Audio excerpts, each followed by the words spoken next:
This question came from German, from Turkish German. They asked, there is no walima feast in Turkey. The only meal offered to the guest is the one which is offered before or during the marriage. Is it necessary that the walima feast should be arranged after the marriage? What's the significance? Walima? That's not done there in Turkey? No. It's amazing.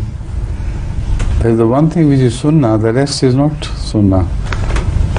What they do is optional. What they do not do is practically compulsory. First. Yes.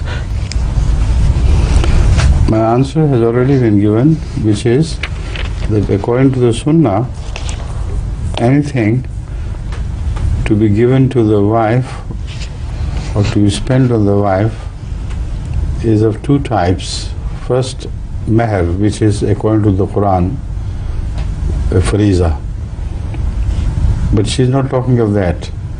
The second thing is to host a feast before the departure of the girl.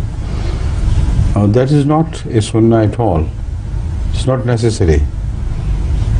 What is the sunnah is dawat-e-walima, which means after the girl has gone to the bridegroom and the bride and bridegroom have met together, then within a day or two a feast is thrown to indicate that the marriage has been consummated.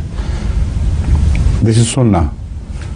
Now in Turkey I am amazed to learn that they do not follow the sunnah but do other things unnecessarily. This is not haram, of course, but sunnah must be followed. That is the priority.